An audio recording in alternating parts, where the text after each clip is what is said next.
A segunda rodada da nova Champions já começou com polêmica. Isso porque num dos jogos mais aguardados da rodada, Arsenal contra PSG, o Ousmane Dembélé, que agora é um dos craques lá do Paris depois da saída do Mbappé, né, não foi nem relacionado para a partida por conta de problemas disciplinares. Vamos ver no que isso vai dar. Enquanto isso, o Arsenal também tá sem um jogador importante, o Odegaard. Supostamente eles teriam dificuldade para criar, mas não foi assim porque o Trossard, que joga em várias posições, jogou armando e colocou uma bola primorosa pro Havertz fazer o gol de cabeça e abrir o placar. Aí vocês ficam criticando o cara? Já são 3 gols do Kai nos últimos 3 jogos, tá? Reconheçam que o homem é bola. E depois, adivinha, o Arsenal e as bolas paradas. É uma combinação fatal, cara. Dessa vez, os jogadores Gunners tudo agrupadinho ali na segunda trave, só que o Saka manda pra bola, na bola não bate ninguém, o goleiro deixa passar e aí é 2 a 0. E o goleiro é quem? Donnarumma. Donnarumma tem histórico de falhar em Champions. E nesse jogo meio que saiu mal no primeiro gol e a bola passou do ladinho no segundo. É complicado defender.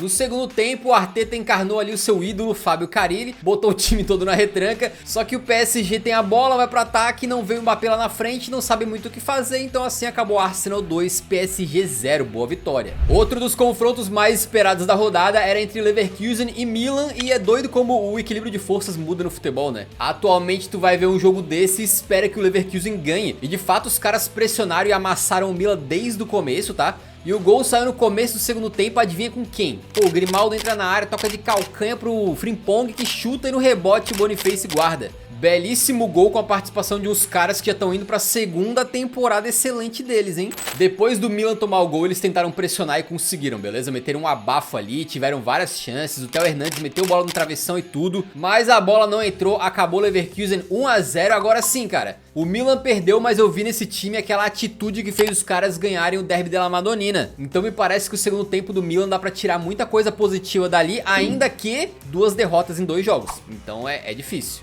De gigante pra gigante, o Barcelona começou a Champions perdendo pro Mônaco na primeira rodada e precisava dar uma resposta. E deu. Começaram já indo pra cima do Young Boys e já com 8 minutos o Rafinha cruzou no segundo pau e o Leva tava lá pra fazer o golzinho dele. Depois o próprio Rafa, capitão do Barcelona, beleza? Aproveitou um rebote dentro da área e guardou o seu. Como tá bem o Rafinha, tá? Tá jogando um absurdo. Pra mim, assim, melhor do jogo com muita tranquilidade. E talvez melhor brasileiro na Europa nesse exato momento. Ah, eu não sei. Vocês comentem aí, beleza? Depois o Inigo manda uma cabeçada pra trás e o Leva empurra embaixo do travessão. E aí o doblete dele, eu não queria dizer nada não, mas o polaco já chegou a 9 gols em 10 jogos na temporada. Nada mal pra quem supostamente tava acabado, né? Depois o quinto do Barça sai num gol contra esquisitíssimo ali. E cara, foi uma excelente reação dos culés na Champions. Um jogo tranquilo pra dar confiança e que também ficou marcado por outro ponto positivo. O retorno do Frenkie de Jong, que jogou pela primeira vez depois de passar mais de 5 meses lesionado. É um grande reforço pro Hansi Flick.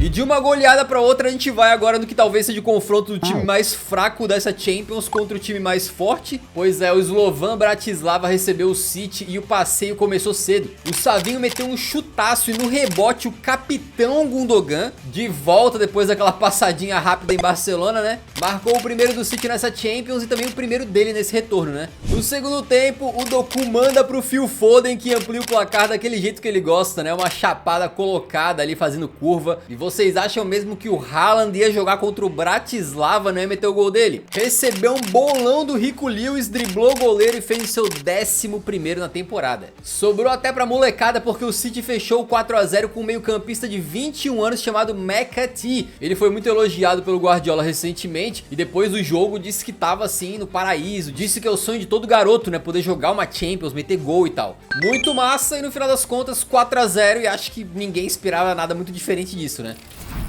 Ainda por falar em 4 a 0, a Inter de Milão recebeu Estrela Vermelha e aplicou este belo placar. Çalhanoğlu 1 a 0 num golaço de falta. Como bate bem na bola esse cidadão, né? Não é de hoje. A gente sabe. E no segundo tempo, o bad boy austríaco, ele mesmo, Arnautovic, só completou pro gol depois do Taremi desarmar no ataque e deixar a bola lindinha ali pra ele finalizar. O Taremi, aliás, teve uma noite de garçom também, servindo o Lautaro Martinez no terceiro gol, né? E depois metendo o dele mesmo de penal. Detalhe que nos 2 passes pra gol do Taremi, ele roubou a bola no ataque, tá? Pra quem joga Football Manager, esse aí é o famoso avançado trabalhador. E obviamente levou o Man of the Match pra casa, né? Muito merecido. E tivemos mais um 4 a 0, sim senhor. Se o Salzburg tinha tomado de 3 a 0 na primeira rodada, agora eles tomaram de 4 gols contra nenhum do Brest. Se continuar assim, na próxima com certeza 5 a 0 que eles vão tomar, né? Um detalhe interessante, o técnico do RB Salzburg é o Pep Lijnders, que não tem nenhuma relação com o Pep Guardiola, tá?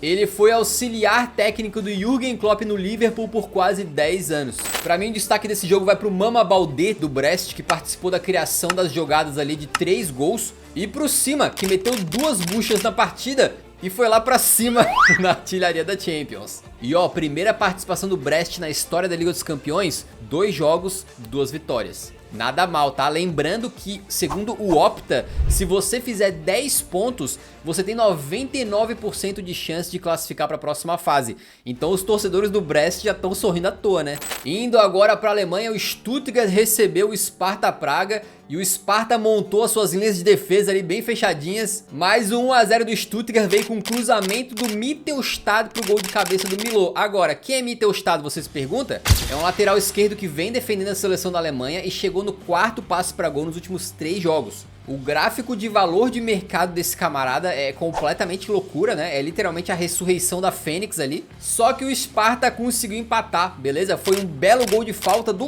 Kairinen. Pô, todo mundo gosta de ver gol de falta. Os torcedores do Stuttgart não gostaram, porque o jogo acabou 1 a 1. Por falar em 1 a 1, o campeão holandês enfrentou o campeão português e o PSV abriu o placar com um baita shooting do Schouten de fora da área. E aí 1 a 0, né? Foi quando aconteceu um lance inacreditável, cara.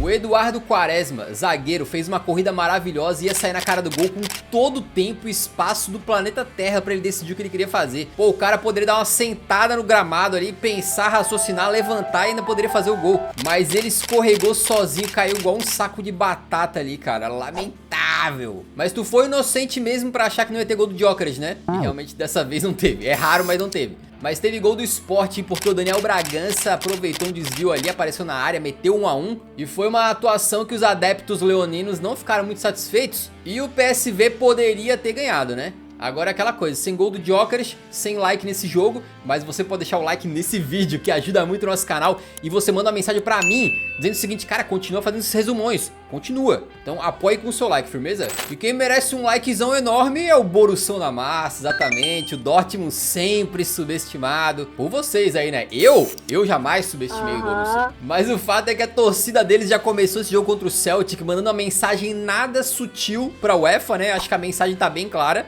E dentro de campo, o Borussão começou amassando o Celtic, beleza? Foi 5 a 1 só no primeiro tempo, com 2 gols de pênalti. Um do Henry Chan, outro do Guirassy e um hat-trick do ADM. O começo do administrador aí na temporada é muito bom, cara. Pensa só, em 23-24, na temporada inteirinha, ele meteu 5 gols e deu 2 passes pra gol. Com esse hat-trick agora na Champions, ele já superou esses números em apenas 8 jogos na temporada. E se você contar com os gols dele pela Alemanha Sub-21, que ele meteu agora recentemente, é provavelmente os melhores 30 dias da carreira dele. O Dortmund não tirou o pé do acelerador e fez o 6 a 1 com um belo gol do Guirassy, uma jogada meio de futsal, né? E aí o fatídico 7 a 1 se concretiza com um belo chute do Inmecha. Todo dia um 7 a 1 diferente, e dizem os rumores de que ao final da partida um zagueiro do Celtic teria dito: I just wanted to give joy to my people.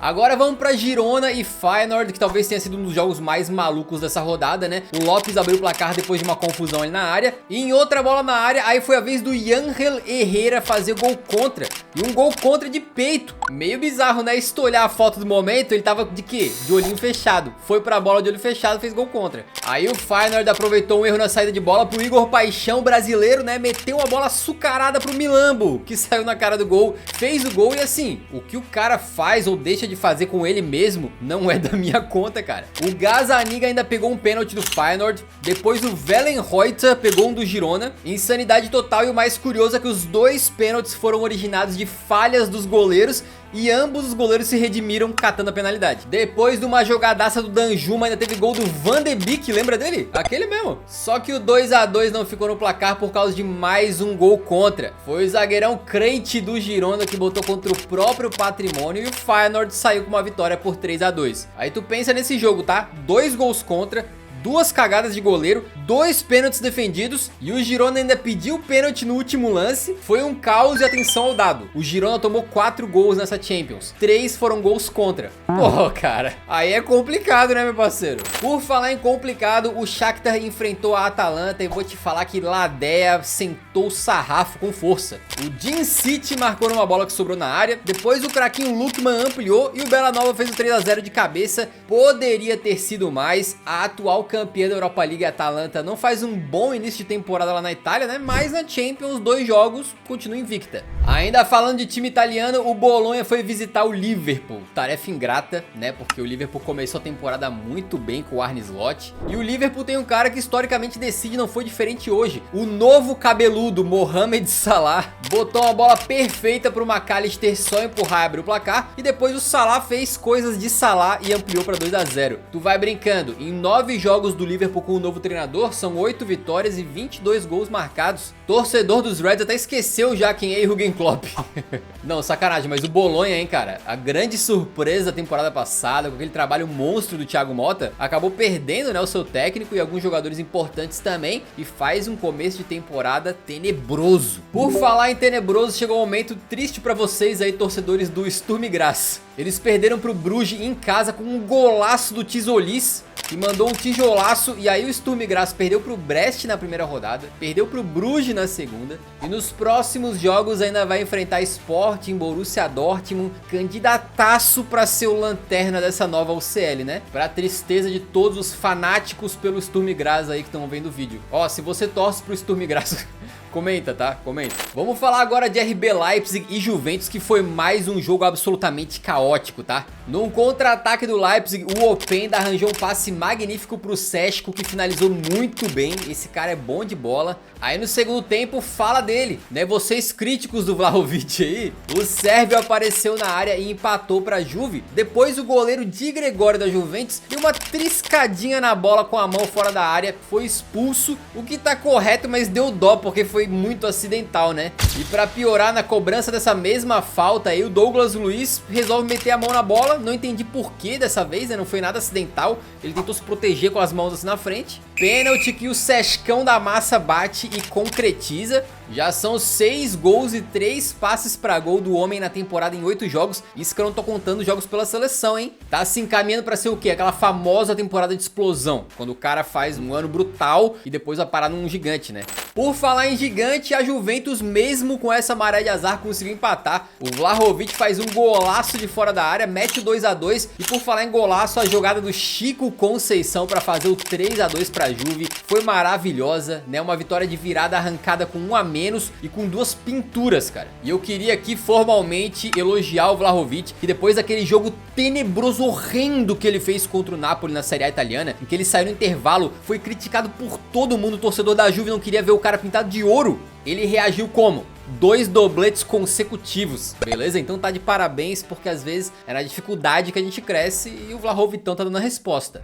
Agora vamos pra Zagreb, porque o Dinamo recebeu o Mônaco e, cara, eles abriram o placar com um golaço, tá? Foi um contra-ataque muito bem executado e caiu nos pés do Petar Sutic. Pô, ele finge que vai estar com a direita, puxa pra esquerda e manda um chute com a perna que nem a boa. Golaço, amigo. Depois o Baturina de fora da área faz 2 a 0 pro Dinamo, mas o Mônaco reage. No escanteio o goleiro sai todo errado e o Salisu, zagueiro do Mônaco, faz o 2 a 1.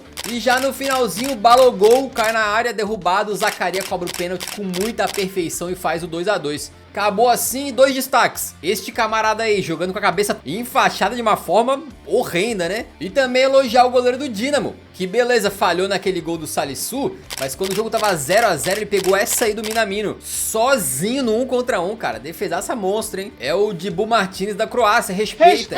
Os deuses do futebol não permitiram que o Dinamo de Bruno Petkovic, aquele, ganhasse esse jogo. O futebol respira. Mas ó, pra quem tomou de 9 na primeira rodada, um 2 a 2 na segunda, acho que tá de bom tamanho. Quem meteu 9 no Dinamo de Zagreb foi o Bayern, e dessa vez eles foram visitar o Aston Villa e logo de cara teve uma polêmica que eu acho que o Villa foi prejudicado, tá? Porque com 15 minutos o Watkins vai sair pra correr ali e chegar na cara do gol, quando o pá mecânico, daquele jeito dele, né, todo troncho, vem marcar, derruba o Watkins, dá um ipom no homem.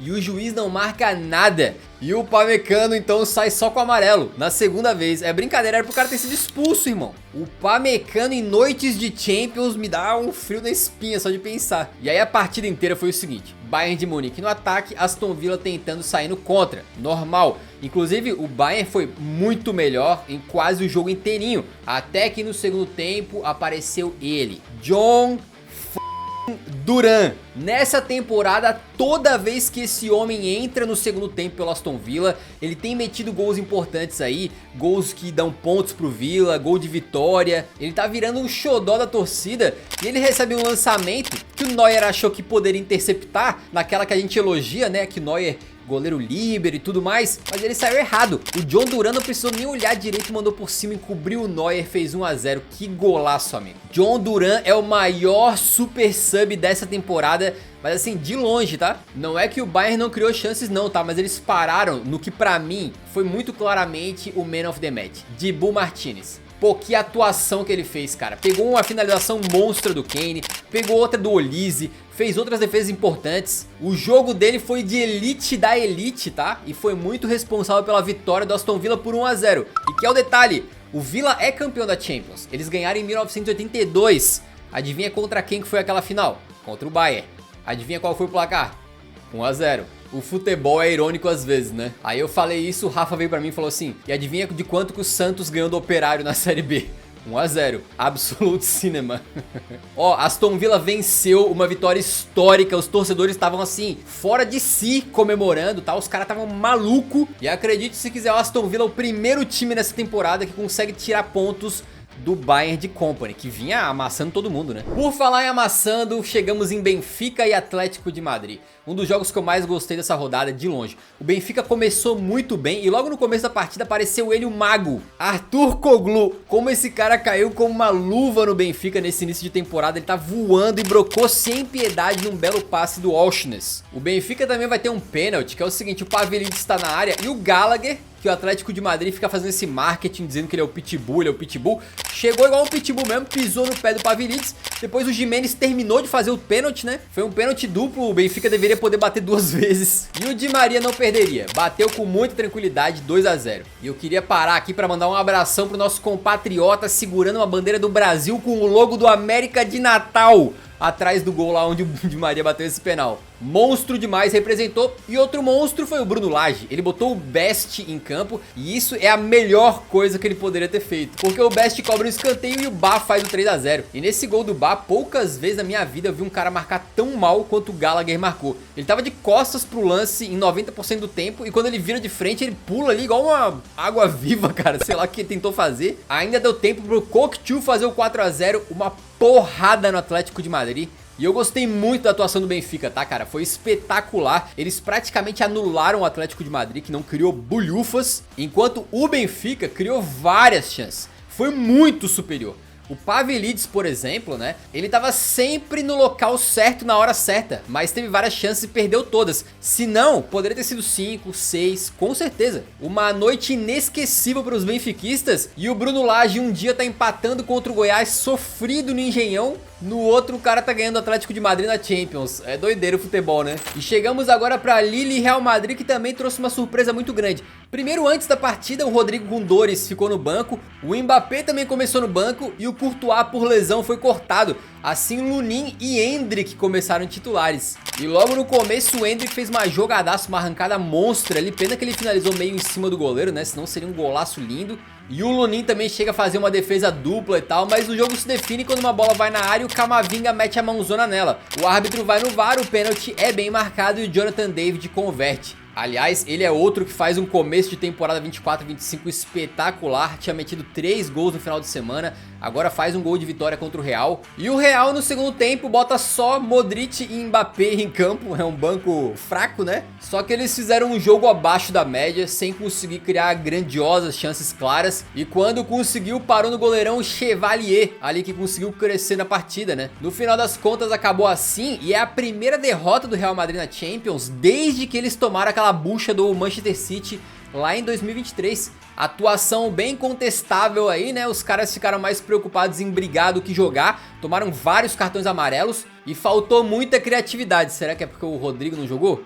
Assim ficou a tabela ao final da rodada. O Borussão da Massa é líder, com o poderoso Brest em segundo. Quem poderia imaginar? 2, parabéns ao Tommy, que assumiu a liderança do bolão oficial do Eurofut. Ainda dá pra participar, QR Code passando na tela aí, tem link na descrição também, entra lá com a gente. Inclusive não queria falar nada, mas acertei 2 resultados aí, ó. Tô entre os 130 primeiros agora. Eu subi umas 600 posições no bolão, pô. Pra não falar no da firma. No da firma eu tô em terceiro. 3, se gostou desse resumão, comenta pra gente fazer mais uma vez. 4, nessa rodada não tivemos tanto brilho de brasileiro assim, mas nesse vídeo aqui a gente fala sobre momentos inesquecíveis de brazucas na história da UCL, vale a pena assistir.